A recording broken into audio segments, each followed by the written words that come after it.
June 21 అంతర్జాతీయ యోగా దినోత్సవం సందర్భంగా మన జిల్లాలో 5,000 పైచిలుకు ప్రదేశాల్లో ఈ కార్యక్రమాన్ని ఒకేసారి జరుగుతున్నాయి. సుమారుగా 9,97,000 మంది మన దగ్గర రిజిస్టర్ అయ్యారు యోగా చేయడానికి పబ్లిక్. దాంట్లో సగం మందిని వేసుకున్నా కూడా 5 లక్షల మంది పైగా ఈరోజు యోగా కార్యక్రమంలో పార్టిసిపేట్ చేస్తూ ఉన్నారు. సో ఒక జిల్లాలో ఇంతమంది యోగా చేయడం, లేకపోతే ఇంత పెద్ద ఎత్తున ఈ కార్యక్రమం చేయడం అనేది నాకు తెలిసి మన జిల్లా చరిత్రలో మొదటిసారి ఉంటుంది. ఇంత మంచి కార్యక్రమానికి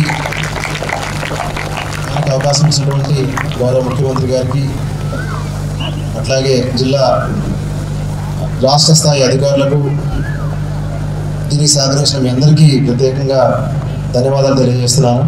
చాలా చక్కగా మన జిల్లాలో ఈ యోగా కార్యక్రమం 1 మంత్ జరిగింది.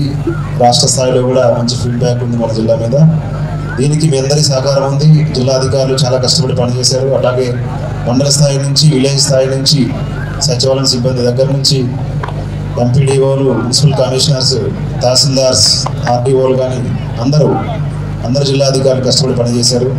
ముఖ్యంగా పోలీసు వారు ఇంత మంచి పెద్ద ప్రాంగణాన్ని మనకి ఇచ్చి ఇంత మంచి అరేంజ్మెంట్స్ చేసి చక్కని డిసిప్లిన్తో అందరూ కూర్చునేలాగా అరేంజ్మెంట్స్ చేశారు. వాళ్ళందరికీ నా ధన్యవాదాలు. పెద్దలు ఎస్పీ గారు కానీ ఎమ్మెల్యే గారు చెప్పినట్టుగా దీన్ని ఈ రోజుతో మనం ఆపేయకుండా ఇవాళ నుంచి మనం నేర్చుకుంది కొంత రోజు ఒక 30 minutes ప్రాక్టీస్ చేస్తూ ఉంటే కొన్ని రోజుల తర్వాత మనకు తెలియకుండానే మన ఆరోగ్యం బాగుపడుతుంది.